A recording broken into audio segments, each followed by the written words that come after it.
معتزلہ اسما کو ثابت مانتے ہیں لیکن ان کے یہاں ان کا کوئی معنی نہیں ہے، یعنی کہیں گے اللہ تعالیٰ سمیع ہے، ٹھیک ہے، بصیر ہے، ٹھیک ہے، لیکن سمیع ہے لیکن کہیں گے سنتا نہیں ہے، بصیر ہے لیکن دیکھتا نہیں، نعوذ باللہ۔ بھائی تو فائدہ کیا ہے تم کو ماننے سے؟ معنی ہی نہیں مانتے ہیں، اور کہتے ہیں اس کی کوئی دلالت نہیں ہے، گویا شکلی طور پر اعتراف کرتے ہیں کہ انہ السمیع العلیم، اللہ سمیع ہے، علیم ہے، بصیر ہے، صرف مانتے ہیں لفظی طور پہ، لیکن معنی نہیں تسلیم کرتے، فائدہ کیا بھائی؟ اور جہاں تک صفات کا تعلق ہے تو انہیں مانتے ہی نہیں، بالکل معطل کرتے ہیں، انکار کرتے ہیں، جہاں تک اشاعرہ کا تعلق ہے تو بعض صفات کو ثابت مانتے ہیں، اور وہ کل 7 صفات ہیں، جسے علم، قدرت، ارادہ، سمع و بصر وغیرہ، اور ان کے علاوہ معطل مانتے ہیں، جیسے استواء ہے، علو ہے، نزول ہے، آنا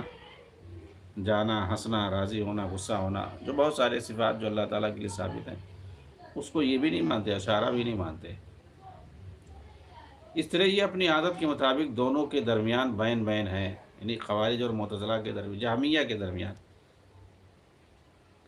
جہمیہ اور معتزلہ سے کچھ لیتے ہیں اور کچھ اہل السنہ کے مذہب سے بھی لیتے ہیں، اور خود کو اہل السنہ والجماعہ میں شامل مانتے ہیں، یہ اشاعرہ کی بات ہو رہی ہے۔ اس طریقے سے 2 قسم کے ہیں، ایک قسم کے وہ لوگ ہیں جن پر یہ حکم لگانا مشکل ہے کہ وہ جہمیہ ہیں، انہوں نے اشاعرہ کو جہمیہ اب نہیں کہہ سکتے۔ دوسرے قسم کے وہ لوگ ہیں جن کے بارے میں شیخ الاسلام نے کہا ہے کہ وہ اشاعرہ جہمیہ میں سے ہیں، جو خالص جہمیہ کو چھوڑ کر کے ہیں اور جہمیہ کے اصولوں کو مانتے ہیں، لیکن ان کے سارے جو انکارات ہیں، منکرین ہیں، جو ساری صفات کا جو انکار کرتے ہیں اس طرح نہیں ہے، کچھ اصول کو لیتے ہیں۔ معتزلہ دوسرے درجے والے، یعنی پہلے جہمیہ ہیں انکار صفات میں، پھر معتزلہ ہے، کیونکہ صفات کو نہیں مانتے، صرف اسما کو مانتے، اور اسما کو مانتے وہ بھی صرف لفظی مانتے ہیں، معنی مانتے ہی نہیں ہیں۔ اس کے بعد کہہ رہے ہیں کہ تیسرے نمبر پر اشاعرہ ہیں جو اسما کو مانتے ہیں اور صفات کو بھی مانتے ہیں، صرف 7 صفات کو، باقی کا یہ بھی انکار کرتے ہیں۔ تو ہلکا ہونے میں تیسرے نمبر پہ اشاعرہ، پہلے جہمیہ، معتزلہ، پھر اس کے بعد اشاعرہ۔ پھر کہا کہ چنانچہ ان لوگوں سے جو لے گا وہ کچھ ابانہ میں ہے، جسے ابو الحسن اشعری نے اپنی زندگی کی آخری عمر میں لکھا ہے، وہ اہل سنہ میں شمار ہوگا۔ یعنی اشاعرہ میں اگر کوئی الابانہ کی بات مانتا ہے، اصل میں کیا ہے، جو ابو الحسن اشعری کی طرف نسبت کرتے ہیں اور اپنے آپ کو اشاعرہ کہتے ہیں، اشعری کہتے ہیں، وہ 2 طرح سے ہیں۔ ایک وہ اشاعرہ ہے جو اپنے آپ کو اشعری کہتے ہیں، وہ ابو الحسن اشعری کے پرانے مذہب کو مانتے ہیں، قدیم مذہب کو مانتے ہیں، اور قدیم مذہب جو ان کا تھا، پرانا مذہب جو ان کا تھا، وہ صحیح نہیں تھا، وہ معتزلہ والا تھا۔ جی ہاں، کلابیہ اور معتزلہ اور جہمیہ کا سب مکس تھا، تو وہ صحیح نہیں تھا۔ تو کچھ لوگ وہی مانتے ہیں، اسی عقیدے کو، اسی میں انکار صفات وغیرہ پایا جاتا ہے، اور دوسری جو ہے تصوف کی گندگی پائی جاتی ہے۔ لیکن آخری عمر میں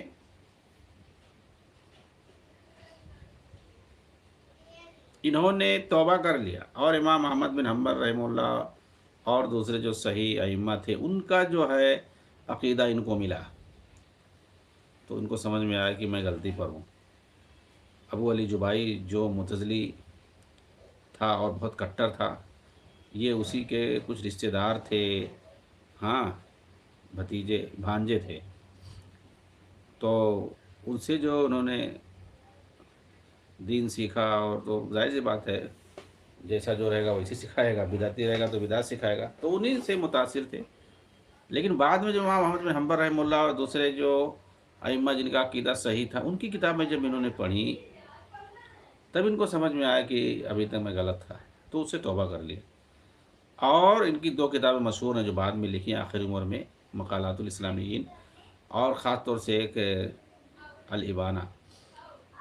جو کہ مشہور ہے، انہوں نے اس میں رجوع کیا ہے، اپنے پرانے عقیدے سے منحج سے اور توبہ کیا ہے،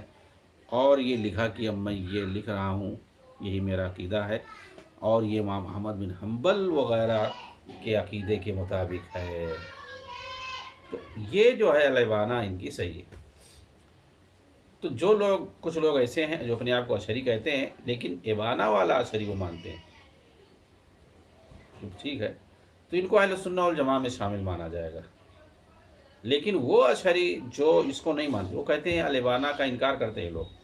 کہتے ہیں جھوٹی کتاب ہے، ان کی طرف منسوب کی گئی ہے، نہیں صحیح نہیں ہے۔ تو وہی جو پرانا عقیدہ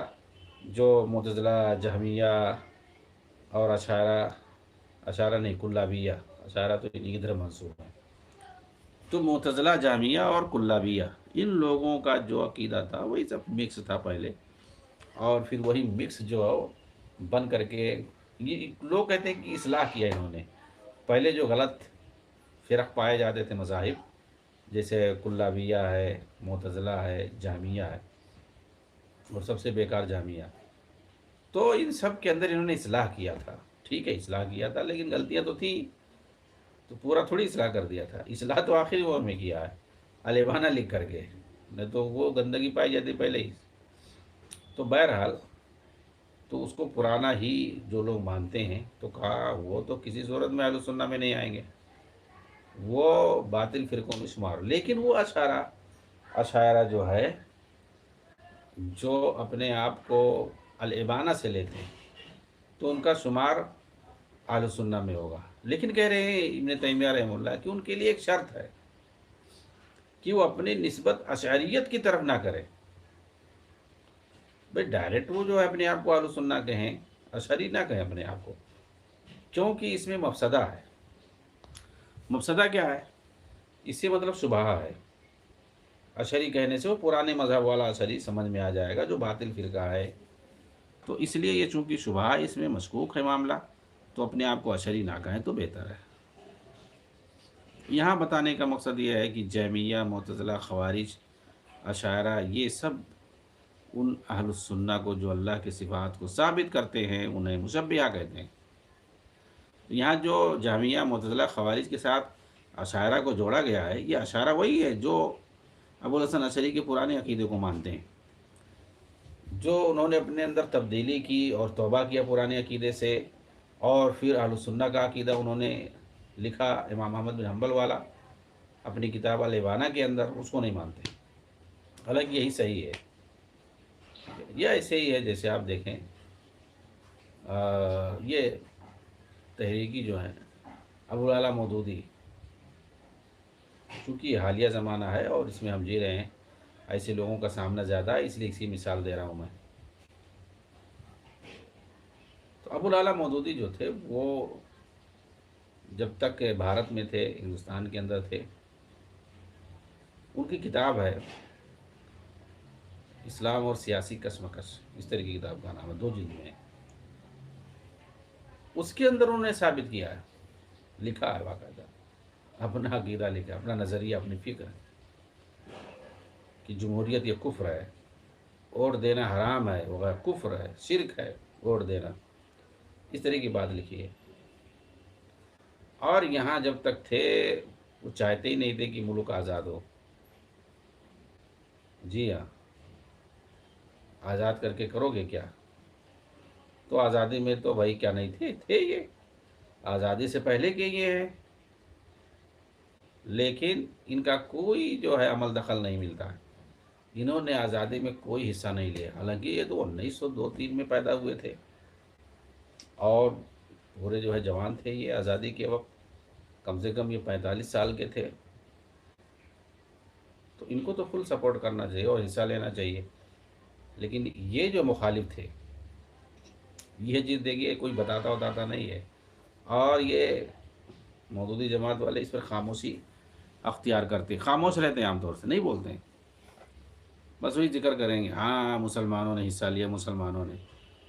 ارے بھئی تمہارے جو ہے جماعت والے کیا حصہ لیے تھے بتاؤ نا، کچھ نہیں حصہ لیے، آزادی سے پہلے جماعت بھی بنا لیے تھے، یہ بھی مسئلہ ہے، شاید 41 یا 42 میں، تو یہ بھی نہیں کہہ سکتے ہیں کہ اصل میں کیا ہے آزادی کے بعد ہماری جماعت بنی ہے، یہ بھی نہیں کہہ سکتے بھائی آزادی سے پہلے ان کی جماعت بنی ہے 42 یا 41 میں، اور اس وقت تو زیادہ پیک پر معاملہ تھا۔ تو مودودی نے جب تک جماعت نہیں بنائی تھی اپنی، اس وقت بھی اس کے خلاف تھے اور نہیں چاہتے تھے، اور بعد میں بھی جماعت بنانے کے بعد کوئی وہ نہیں تذکرہ نہ چاہتے تھے۔ اچھا یہ لوگ دعویٰ کرتے ہیں کہ وہ الگ اپنا ایک ملک بنانا چاہتے تھے، حالانکہ جو صحیح بات ہے کہ یہ بھی غلط ہے۔ ہاں تو جو بھی ہو، لیکن جب ملک آزاد ہو گیا انگریزوں سے، اور اس وقت تک تو ان کا یہی نظریہ تھا کہ جو ہے یہ جمہوریت وغیرہ صحیح نہیں ہے، شرک ہے،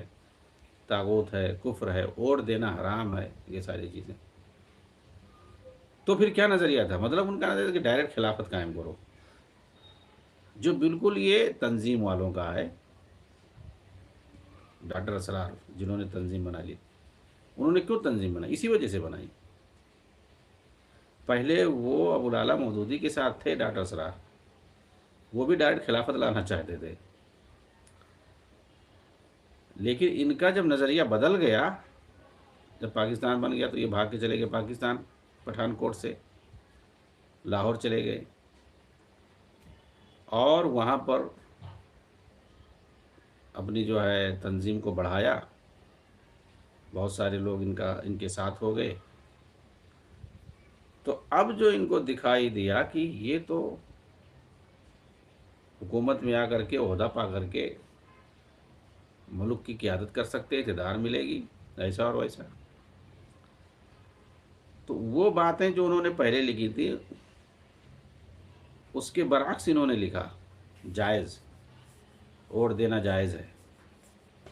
اور جمہوریت کو ایسا پروموٹ کیا کہ نظام مصطفیٰ، خلافت کا نام ہی چھوڑ دیا انہوں نے، نظام مصطفیٰ دوسرا لفظ لے آئے،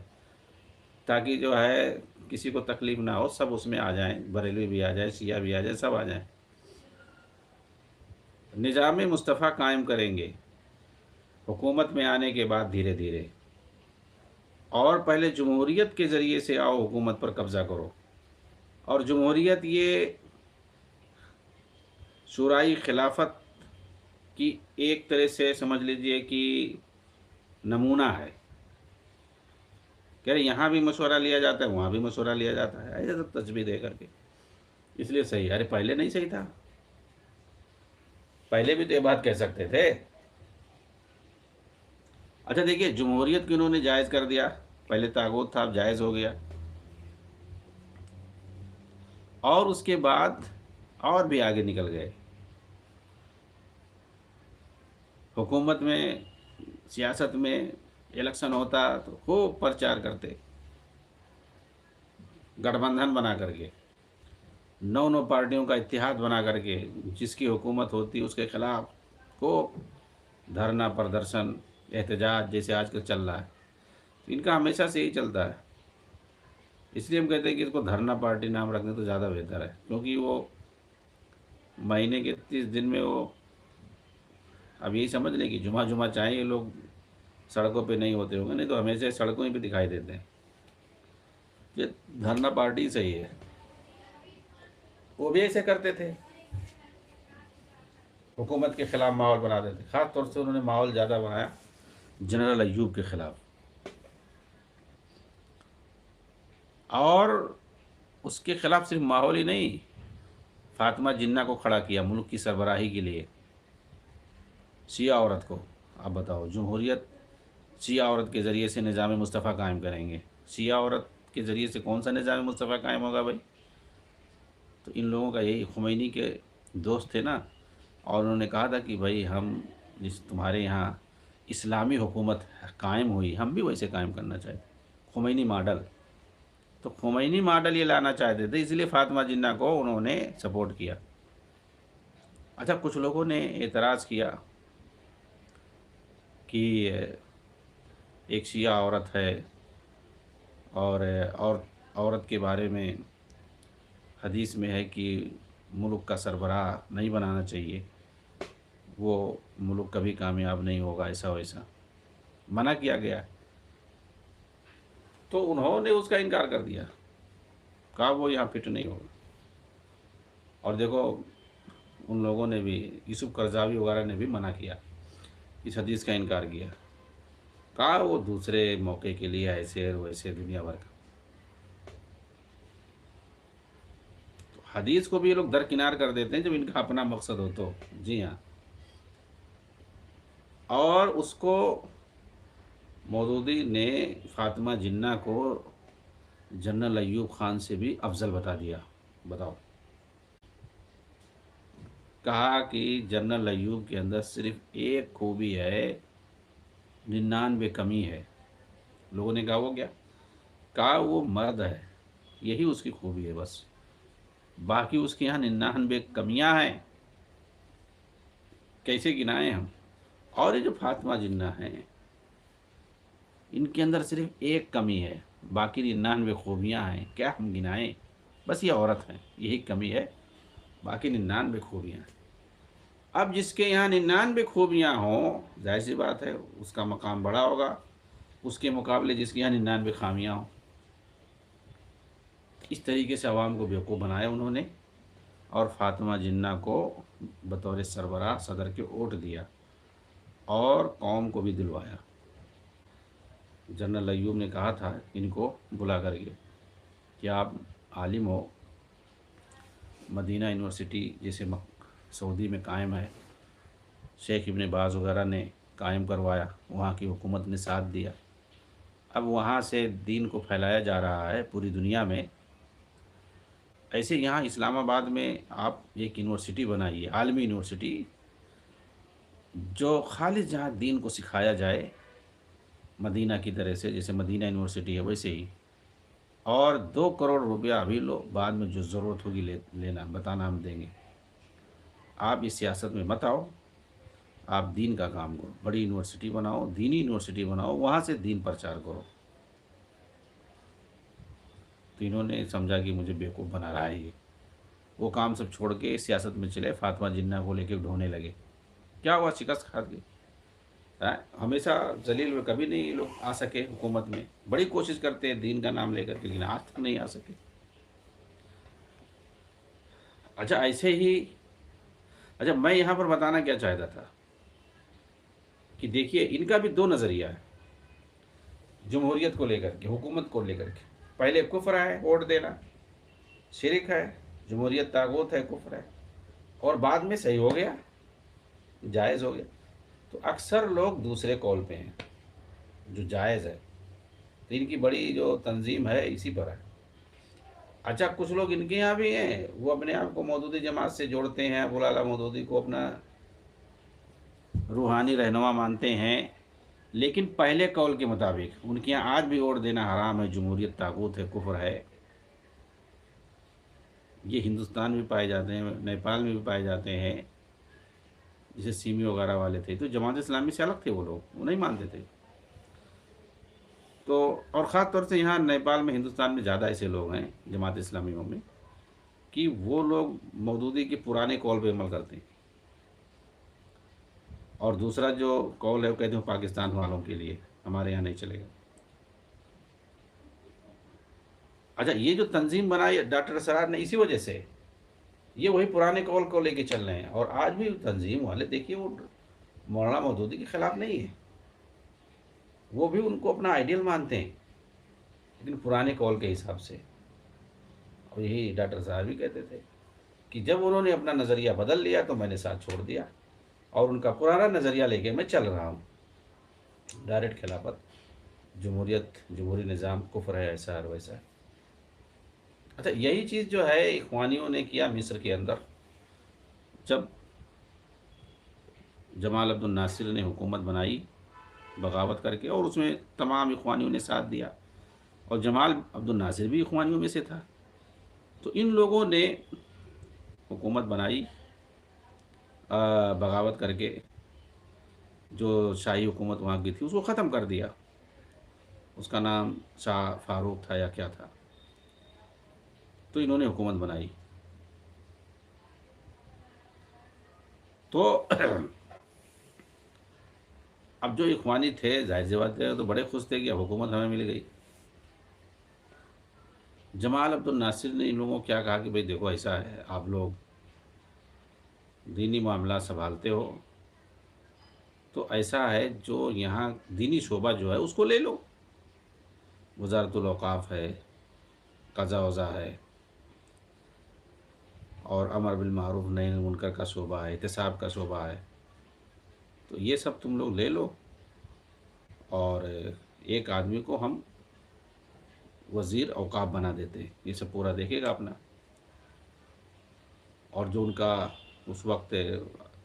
حسن بننا کا تو انتقال ہو گیا تھا، حسن حزیبی تھے، ان کو بلایا اور اخوانیوں کو کہا کہ وزیر بن جاؤ، اور باقی ہم دیکھتے ہیں معاملہ. دیگر جو حکومت کے دیگر قلمدان ہے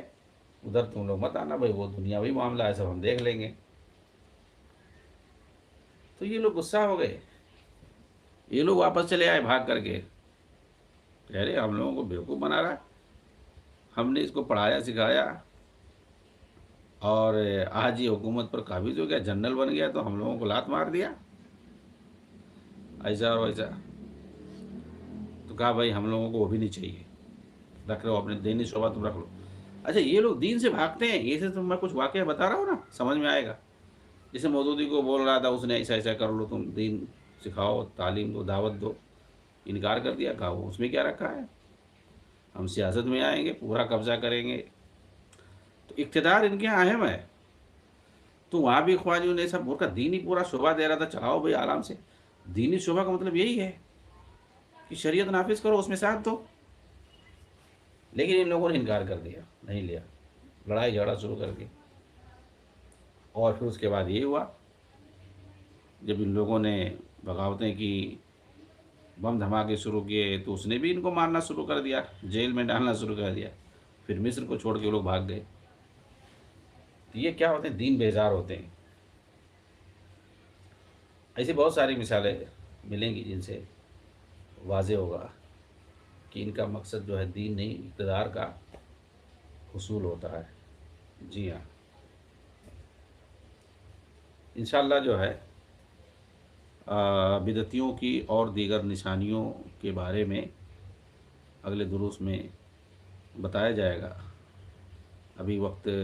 ختم ہو گیا ہے، اسی پر میں اپنی بات کو ختم کرتا ہوں. وآخر دعوانا الحمدللہ رب العالمین. السلام علیکم ورحمۃ اللہ وبرکاتہ.